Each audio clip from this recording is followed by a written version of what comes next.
Okay, we are. I'm trying to focus on me and not the background. We are on week 3 for Survey of Musical Theater, and I'm going to jump in with the article where I was just kind of wondering if Salzman likes musical theater a lot, or if he just feels like it needs to be something else. I don't know. But like I said, overall, he seems to state that American musicals are not musicals as much as they are American operetta. But I also had to remind myself that a lot of the things he was complaining about and frustrated about when he had written this initially, it was still in the 1970s. And I think that a lot of the changes he was calling for happened in my lifetime. I totally hit the microphone. I'm sorry, guys. In my lifetime, we get more variance in our shows now, and I think we've created a very American style that maybe wasn't there by the time he was writing that. And that was the biggest thing that I kind of came away with, was we don't have to have it figured out. We can keep going and figuring things out as we go. We can keep creating our identity as American theater, because we are babies in the world of theater. In the European sense, or Asian, there wasn't, Native Americans didn't have a structured theater that the whole of the country came together towards. That was a very European thing that we brought over as immigrants, and because of that, we've only been doing it since the late 1700s, early 1800s, and then after that, comparatively, that's nothing. That's several hundred years behind everybody else, if not more. We're centuries behind several, artistic versions of song and dance telling culture and story. So, we don't have to have it figured out yet, and maybe Salzman could calm down a little bit.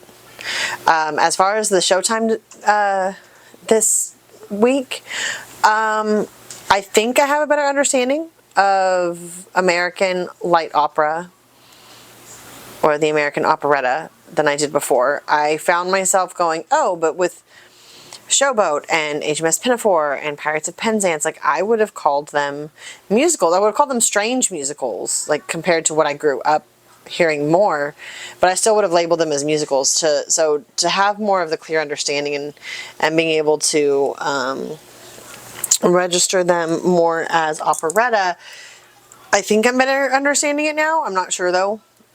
I'm going to keep going and reading and trying to make it all make sense for me, because I'm not quite there yet. It made total sense to me that American operetta would follow more the form of British operettas and not the Austro-German or the French. One, we were founded by a lot of Puritans, and therefore we have a higher sense of modesty, which the French don't have in comparison. So finding their shows more risque and not how we wanted them to be makes total sense to me. And then on top of that, while German is very close to English, because English is a Germanic language, it still formats more like the Romantic languages than English does. And so anytime you translate anything, we don't always have the right words to make it make sense in the new language. So between the mix of having to translate from another language and building in and making sure that Americans are understanding it while still keeping to the rhythm and time of the music, and that's very complicated and difficult.